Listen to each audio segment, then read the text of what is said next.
Okay, so hi everyone. My name is Julia Collette. I am a doctoral candidate at George Washington University, and I am also the strategic planning coordinator for MACUHO. And today's presentation is going to be about religion. So religion is a pretty uncomfortable topic for people to talk about. And so I'm gonna do my best to give you as much information as possible, and please feel free to share any questions that you have in the chat as we go along, and I'll do my best to answer those. And so with that, I will move on to learning outcomes.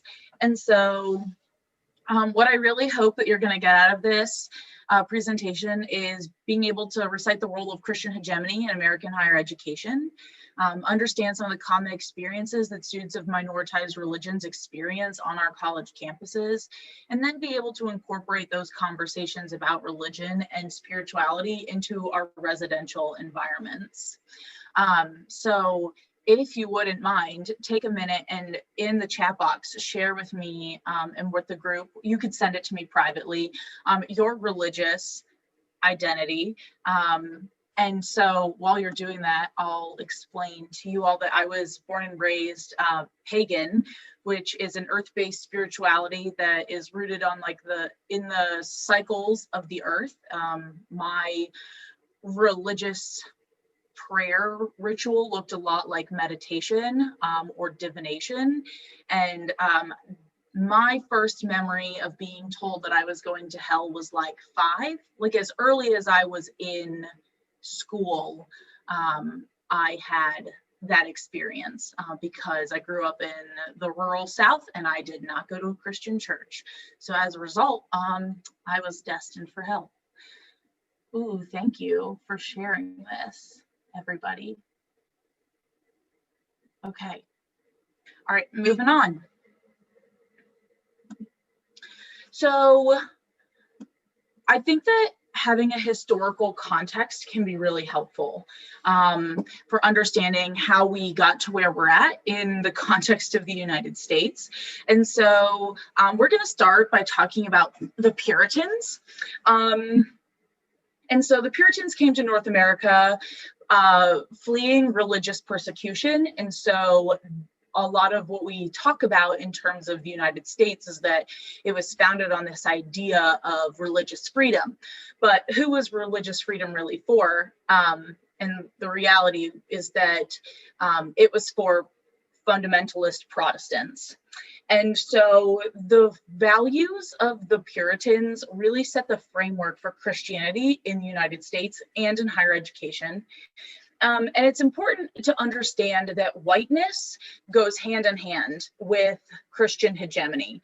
And so that experience we'll see throughout the context of this presentation, but we should also understand that Christian hegemony is a system of power, like whiteness is a system of power. And so as a result, what that does is it holds power over non-Christian religions and atheists and agnostics and non-theistic, non-religious people. And so this is not to say that Christians are bad, right? Just like it's like we wouldn't say white people are bad, but that white people and Christians both benefit from a system of power that they receive.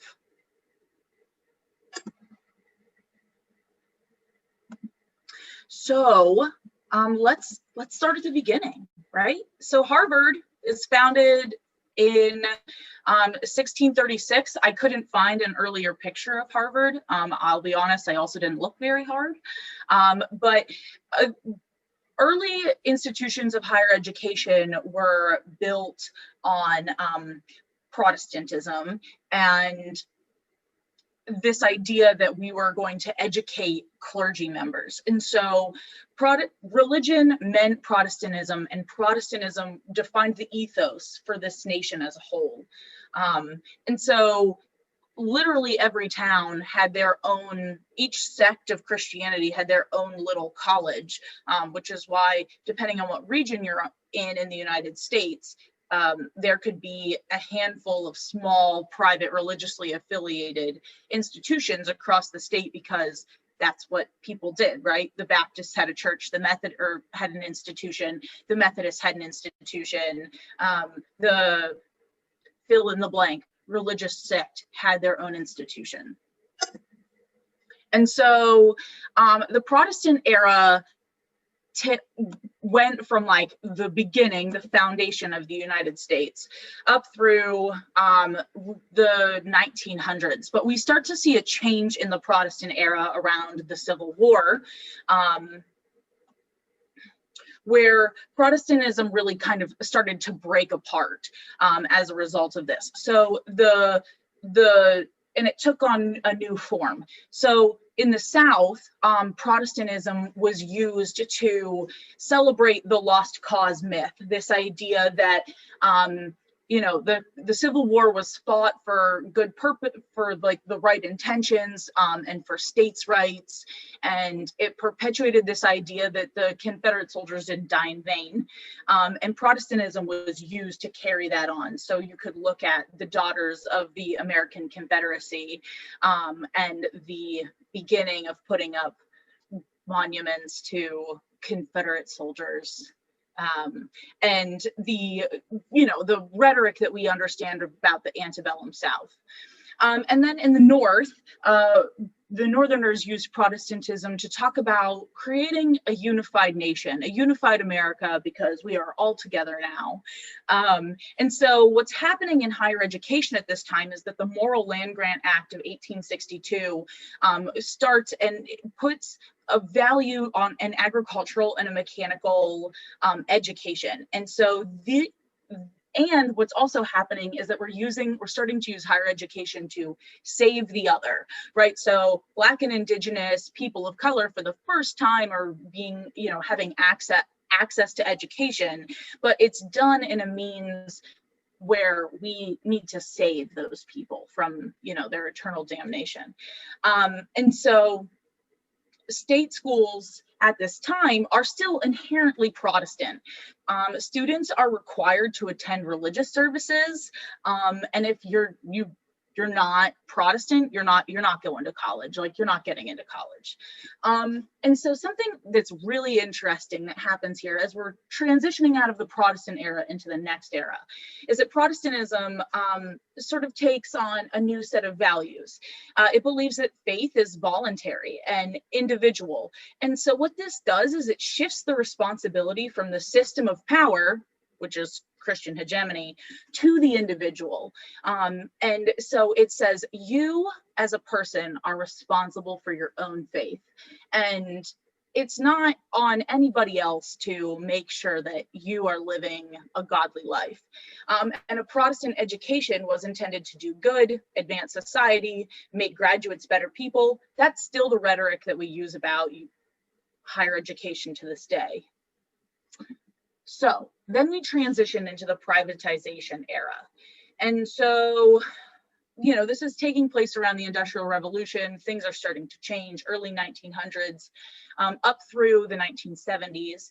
And so the United States adopted a German university model, which focused on research and discovery. So religion sort of took a back burner to what we were teaching in education. And so what that did is it made religion a private matter. We said that religion is, more about ethics and values, and those aren't hard. That's not a hard science.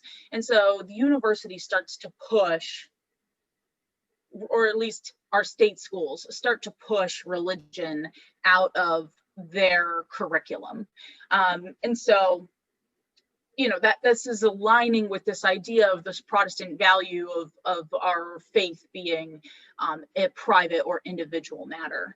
And so what's also happening at this time is we're seeing an influx of Eastern European and Asian immigrants to the United States. And so as a result, the country saw an increase in religious diversity. And so then what happens to universities? Like, how do they start to accept these students who aren't Protestant, right? Who are Catholic, who are Jewish, who, and those are the two main groups, right? But like Buddhists are also coming from East Asia. But how do we start to integrate Catholic and Jewish students into our universities? And so what happened is that universities started to create quotas. So they would require applicants to submit headshots. And if you looked Jewish, your application was thrown out. Students were asked to do speaking tests almost to like determine if you have an accent. So if you speak with like a heavily accented English, we could make an assumption that you maybe were coming from a country that was maybe mostly Catholic or mostly Jewish, and so those applications were cut as well. And so then what fundamentalist Protestants did is they picked up ship and moved to the suburbs. So they're not in the cities anymore because they just want to avoid having to like screen applicants. They just want to make sure that everybody is a white Anglo-Saxon Protestant. And so they pick up their universities and they move to the more affluent places. And so religion as a private matter during this time was used to maintain civility on college campuses. And Americans valued civility and being nice over causing conflict. And so as a result, this is why we don't talk about religion, because this is so entrenched in our values that Protestantism has impacted the way we can even have this discussion around religious identity, which is just as much of a social justice issue as any other social identity, right? And so then what happens is JFK in 1960 is elected as the first Catholic president, and the United States becomes a Judeo-Christian country. And then in the 1970s, during the Cold War, fundamentalist Christians are starting to realize that they're losing power, like systemic power as a result of this Judeo-Christian country. And so what they do is they're like, you know what, let's get into politics. Because if we're in politics, then we can create policy that align with our values, our fundamentalist Christian values. And so during this time, the rhetoric has changed so that we could talk about God being able to save us from communism. At this point in time, the phrase "under God" was put into the Pledge of Allegiance. And for all of you history nerds out there, this is also the beginning of the pro-life movement. So then we move into the pluriform era. And so the pluriform era is where we're sort of in now, where we have so much religious and spiritual diversity on our campuses that we can't ignore it anymore. And so, students are now coming to college with religious and spiritual beliefs that may not be connected to a religious identity specifically. So they might say, oh, I'm spiritual, but I don't identify as Catholic, or I was raised Methodist, but now I still believe in God, but I don't really do anything else about that identity. And so the universities began to reclaim religious conversations through multiculturalism, the growth of professional studies in terms of like master's degrees and doctorates, and then student-centered learning. So we are beyond en loco parentis. This era in higher education is over, and students come to college asking big questions. They want deeper meaning. They want to know what is the meaning of life, and what is their purpose, and how are they going to live that purpose. They're looking for answers about hope, trust, meaning making, what really matters. And all of these ideas, because of Protestantism, are rooted in this very fundamentally religious ideal. And so faculty and staff are basically ignorant on how to talk to students about their religious identity. And so they've made some adjustments.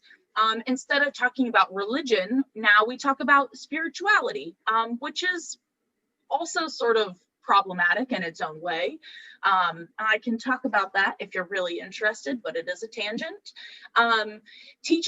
We teach about religion instead of teaching religion. So we want to make sure that our religious identities we're not proselytizing through the means of education.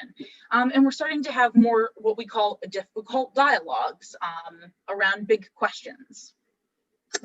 So I am going to look at the chat. Does anyone have any questions? It doesn't look like it. Just a lot of great information from Brian. Thanks, Brian. Okay, so in this next slide, we're going to talk about Christian hegemony, which I touched on a bit, but just to really nail down this definition. Christian hegemony is a system of power that allows Christians to have dominance over non-Christians and non-theistic, non-religious people.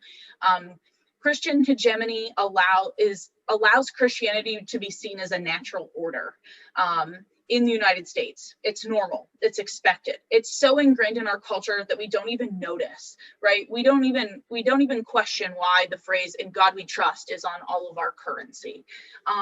When the Dakota Access Pipeline was, being built or constructed, we didn't even stop to think, like, what do these lands mean to the people who lived here, right? Like, there was no thought put into this idea that maybe these were ancient burial grounds and holy lands for indigenous peoples,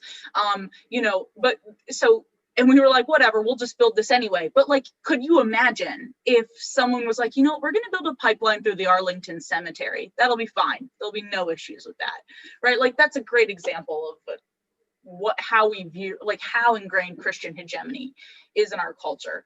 And so, we see Christian hegemony allows other Abrahamic faiths, such as Judaism and Islam, to be seen as threats. But then we see indigenous, dharmic, and earth-based religions as weird or exotic or a fringe or cult based religion. And so something else that's happening here is that we assume that white people are Christian and that people of color are not. And so that's a great way to make somebody feel like they don't belong. And so, just as a reminder, colonizers came to the United States, killed people who weren't Christian, and then divided land up by Christian sects. Historically, white Christian men used God as a reason to justify slavery, genocide, exploitation, manifest destiny.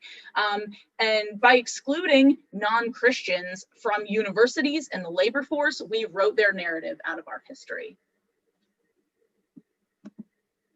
So how does this show up on our college campuses? Let's start with our calendars. Could you imagine a place a university that did not have winter break that included Christmas and New Year's as part of days off? I love thinking about this. What would it look like to rewrite our calendars, our university calendars, to be more religiously inclusive? Do Jewish students have the ability to practice the high holidays? So that would be Yom Kippur, Rosh Hashanah, and Passover. Or do the policies that you have on your campus say, it's fine, you don't have to come to class, but you still need to get a special note to your teacher, your professor? Christmas is a great example.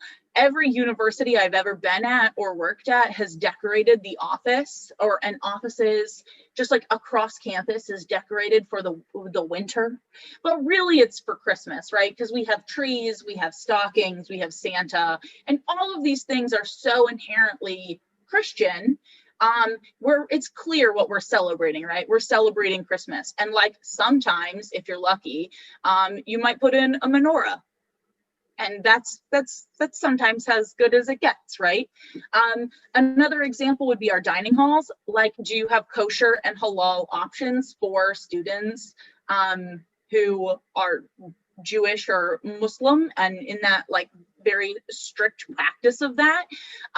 Do you have well-balanced meals that are vegetarian for people who don't eat meat? You know, do you go to a university where there's only like one main meal that's served a day, and if pork is part of that meal, like then some students just don't eat? Like, what does that look like? And so, you know, this chapel is on Gettysburg College's campus. And so most universities still have remnants or relics of Christianity on their campuses. Like, the next time you're actually able to go to campus and walk around and pay attention to how many crosses there are. And so I think that that's always interesting. And then the last thing is like policies. So, you know, how do we create space where students can celebrate their holidays, where they can pray on, you know, and have a safe space to pray on campus that maybe isn't their room? What if their roommate is telling them that they're going to hell? A lot of times Buddhist students practice their faith by having an altar, and a lot of times those altars require or include the burning of incense.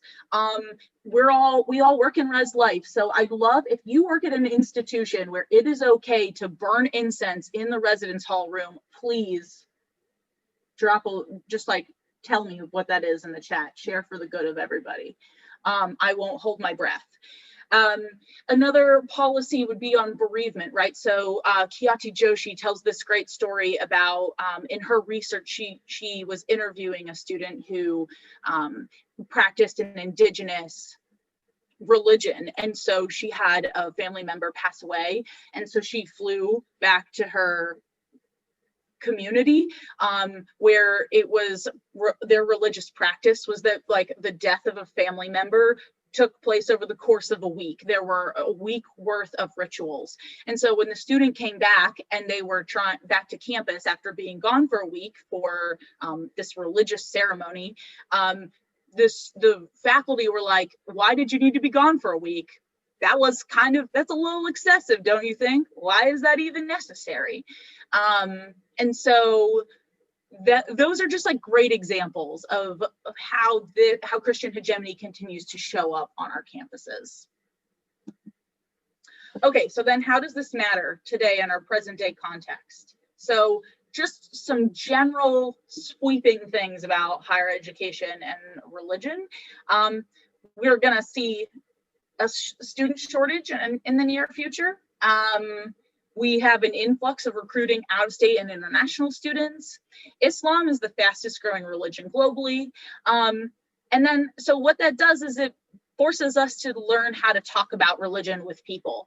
And students' religious identities are more heterogeneous than secular. And so we have this sort of belief that students come to college and they lose their religion, but what's actually happening is that it's the most religiously diverse student group that we've ever seen in the context of the United States. And so then what are some of the common experiences of students of minoritized religions? The first is that they're made to feel like an outsider.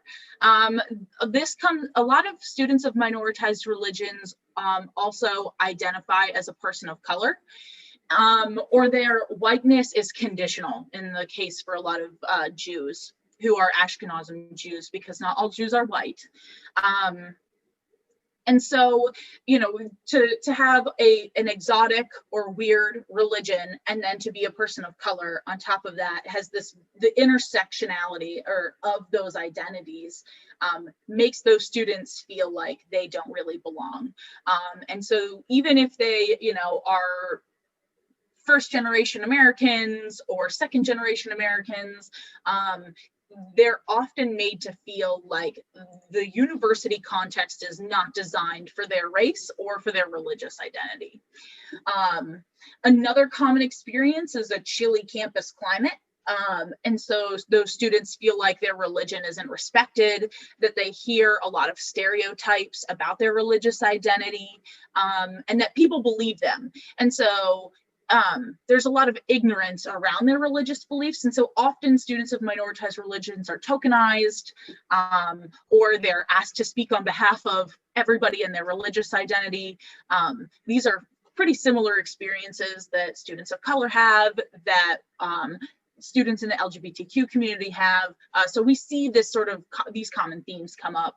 And something that's also a common experience or something that's reported is that students who have a community feel like they have space, right? Like they feel better about their identity, that there are people that they can practice or who at least know their rituals and prayer can really like find community in, and that can be the thing that really makes their experience on their campus a lot better. And so in terms of success and well-being, what research has found is that negative speech pointed at students of minoritized religions has the greatest negative impact on sense of belonging. This shouldn't be shocking, I hope. Students of minoritized religions will struggle academically and socially more than any other religious or non-religious group. So that includes your atheist and agnostic students. And this is often because they are struggling to find community and they're struggling to feel like their religious identity is respected. Students who engage in religious practice report lower levels of stress, and students who report being religious feel more confident in their ability to solve personal problems. And so here are a few reasons why we should be investing in students of minoritized religions. And for those of you who are student affairs nerds and really love a good theory, here are a couple books I would recommend. I would start with James Fowler because that book is like the foundation of talking about faith. We don't necessarily have religious identity models that aren't rooted in Christianity, but the data that Fowler collects really leads to Park's work. So so I include this because it's important, like students need role models to guide them in their faith practices. And so who would that be on our college campuses? Do we even have like the staff support in place to do that? And students who are connected to the divine feel like they have a greater purpose in life. Students with intersecting identities have different needs in their expression of their religious and spiritual development. And students really do express a desire to explore their spirituality and their religious beliefs during college. And so if that's what students want and we don't know how to do that, then they're not going to get that, right? Okay, I'm going to check the chat real quick. I know I'm talking real fast.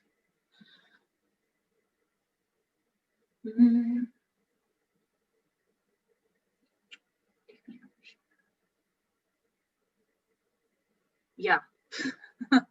Yeah. And so this is so in response to Brian's question, a lot of times students of minoritized religions will seek universities that have easy access to places of worship that they can attend, right? Because they're not going to find them on campus. But if there's a bus that takes you to your synagogue or to temple, or right, like to a community that like practices that religious identity, students tend to go to those places as a result, so that they can just have some access. Okay, so let's see, what is new information on this slide? Okay, yeah, so what's important is that institutions should invest in making spaces for prayer and meditation on campus, and being able to have that be inclusive and to be aware of what that even looks like, right? I think that in a lot of ways we have co-opted dharmic religious beliefs as a means of self-care in the United States. So like yoga is, in its like fundamental version, a religious practice. Meditation is a religious practice, and we have like kind of whitewashed them, and we call that self-care. But we wouldn't call prayer self-care necessarily. which is interesting. Okay, moving on. So then what can we do? We should practice talking about religion with friends and family. And by, if we can practice with the people that we care about or who we already have a mutual respect with, then it can be that much easier to talk about it with our students. Educate yourself on world religions. Pass that information on to your staff, whether it's a professional staff or an RA staff. Something that I really liked to do with my staff is every staff meeting, we would have a 15-minute educational session where I would teach them about something. And so this could be a great time for you to do that. Engage in supervised dialogues about big questions. And I say that this should be supervised because it is important for it to not be a space where like the only Hindu student is like, I'm the only Hindu person here, so do I out myself and like talk about my religious beliefs, or do I keep this to myself? Do I get tokenized, or do I out myself? How do I do this? I think that you can host a panel of different spiritual and religious leaders in your community, and learn your triggers. We've been socialized in our country to not talk about religion, and so as you're practicing talking about religion with your friends and family, notice the sort of discomforts that you find, things that like really trigger an emotional response, so that you can sort of plan for those. And so here are some conversation starters. And if we were like all together in a room, we would use the last 15 minutes of this presentation to break apart into groups and share. But I'm gonna leave, my last slide is the questions slide. So I'm gonna leave this up, and I'm going to just have you all think about this for a little bit, and then I'm going to just open up the room for conversation. What questions do you have that I can answer for you? Does anyone want to take a stab at any of these tell me about a time when questions?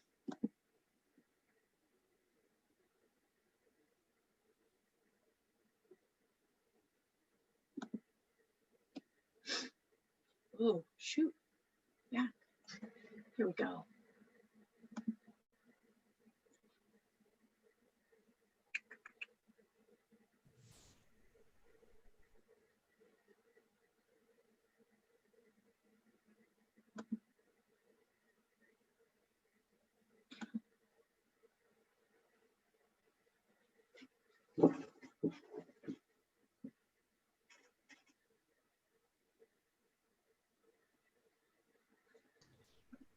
I'll go ahead and throw something out here if I can. Yeah. In terms of answering the first question, I am Christian, but only for the last 5 years. Before that, I was pretty much agnostic / almost to atheist parts. And stuff happened in my life that led me to explore faith in a way that I never had before, or I was more open to exploring faith in a way that I hadn't been before. But for me, I know that God did things in my life and put people in my life at the right time for me to recognize that he was there, and kind of a trail of breadcrumbs in some ways to lead me to him and faith. So yeah, more recently, for sure. Thanks for sharing.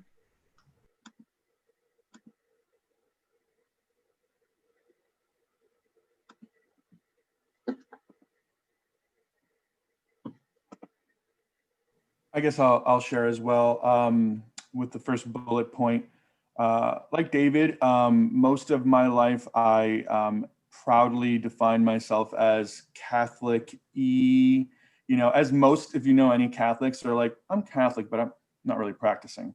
That tends to be the common thing.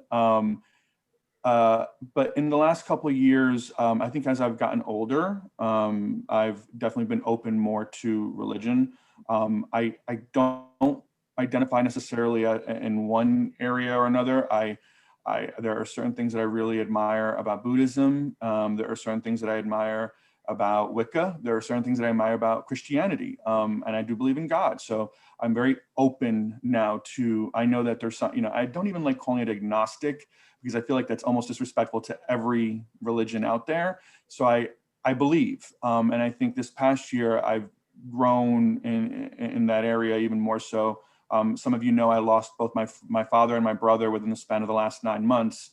So that's where I think the reason why I'm still standing here and able to function as a human, or some symbolism of a human being, is because of the power of faith and prayer and meditation, whatever a person chooses. I think that's why I've been able to function, and I've grown to become a lot more spiritual. And I think that's what's helped me get through the tough times the past several months. So Thanks for sharing, Stephen. thanks.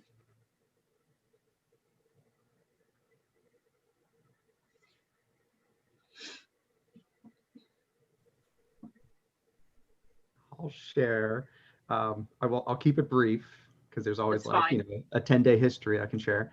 But I guess my biggest message is that as the longer that I have been, so I grew up Presbyterian. I was very much, I consider myself evangelical growing up, proselytizing through my high school years and also undergrad initially. But I found that the more that I've come to understand and embrace the other, and not just the other in terms of other faiths, but other folks, other people, community, larger, and seeing bigger than myself, the kind of Protestant way of individualizing, more so the community way. The closer I found to coming to God and the further away from religion. So I know that seems antithetical to think that I can somehow be more ingrained in my faith and feel like I'm more actually devoted to a spiritual or religious divine. But in fact, I find the further away I get from the dogma and the way the structures, like you talked about, systems of oppression, the more I found myself centered in the actual being that does exist, permits throughout the entire universe, beyond even just humans, to plant life, animal life, to all the things. And so, again, in brief, the further from religion, the closer to God for me. Yeah, thanks for sharing, Brian. And that is a common experience for people who were raised Christian, who specifically people and who have identities that are oppressed, right? So people of color have this struggle with God. People in the LGBTQ community have this struggle with God. Women have this struggle with God. People who have been sexually assaulted by religious leaders have this struggle. And what a lot of data says is that the more a person struggles, the more powerful their connection to the divine is when they come to a place of peace with that. And so, we don't have a lot of data for that for people, students of minoritized religions, because we don't have a lot of data about them, period. But I can't imagine that that's not a common experience across religious identity, regardless of your faith.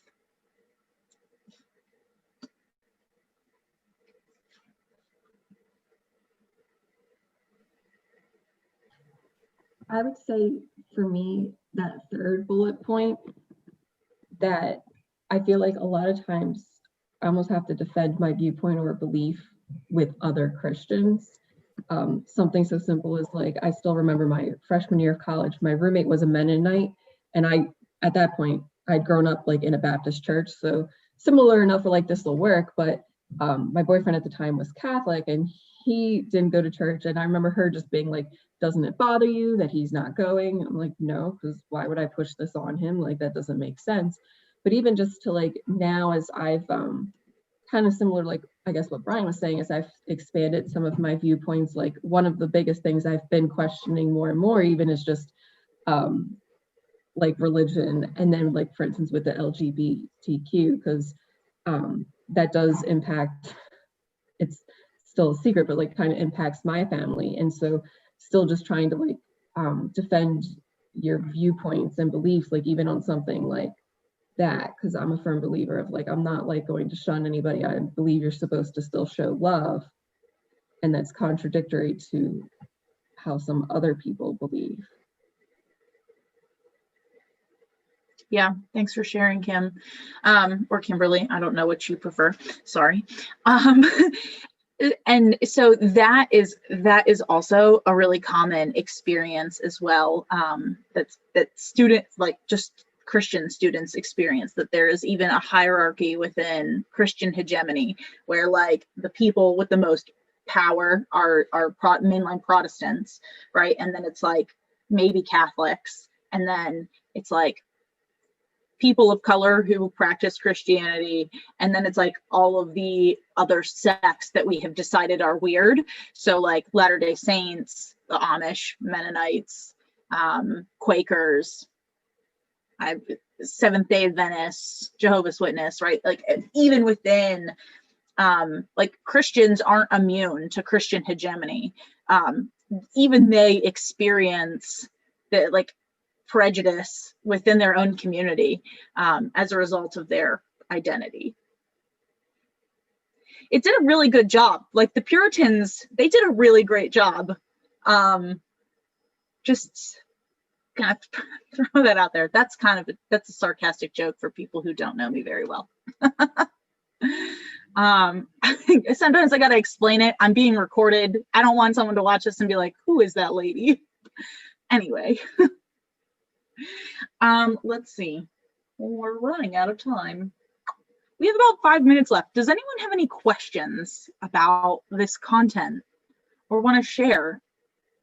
Since, we've gone to church or temple or synagogue or whatever you want to call it, place of worship.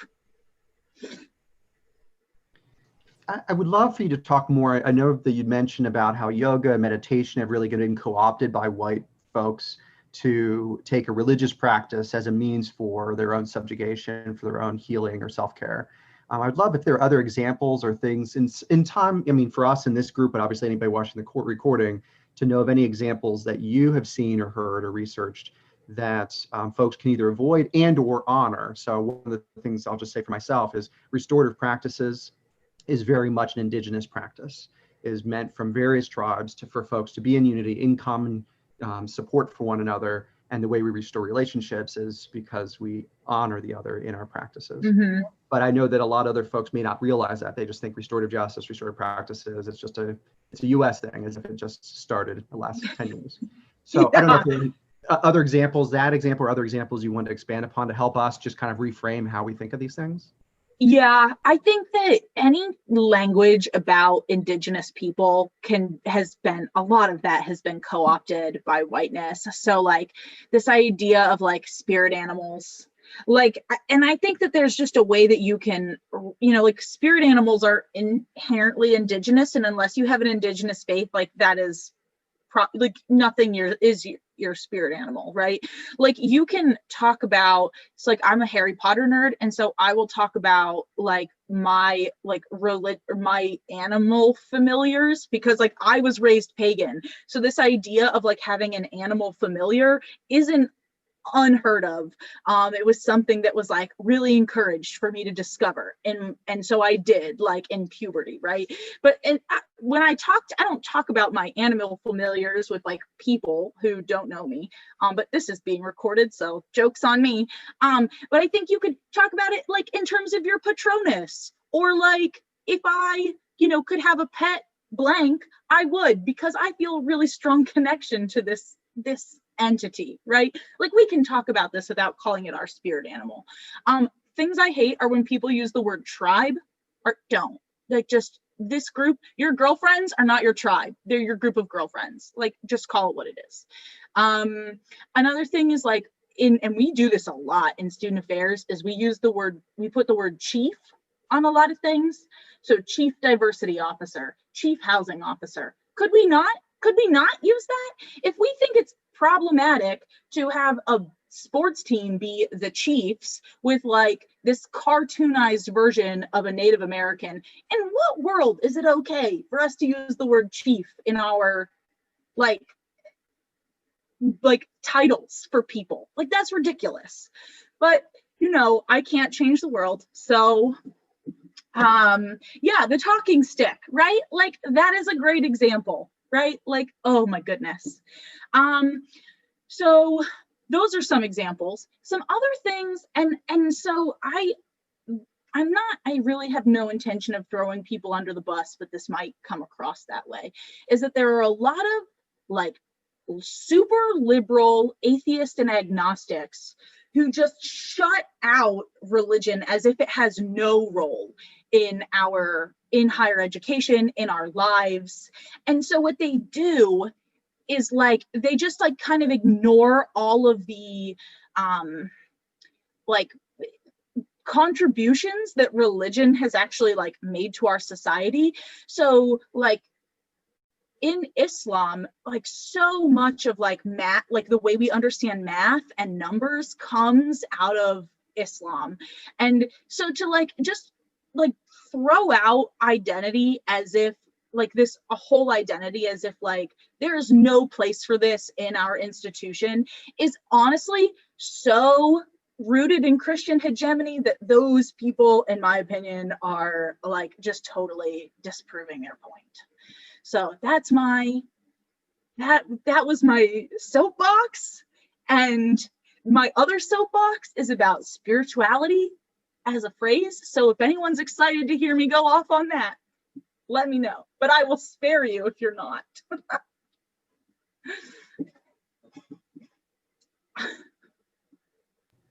Thank you. Yeah.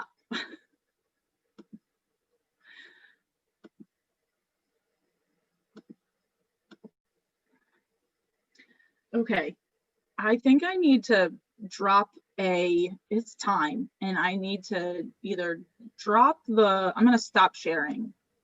There we go. And put the link for evaluation in here. And you can fill that out on your own time or not. Or you I can don't also care. just go to this, and that'll take you to it. Yeah. Technology. So thank you all for being here with me today. I appreciate it. I know it's like real early in the morning, but you know, enjoy your coffee for the rest of the day. So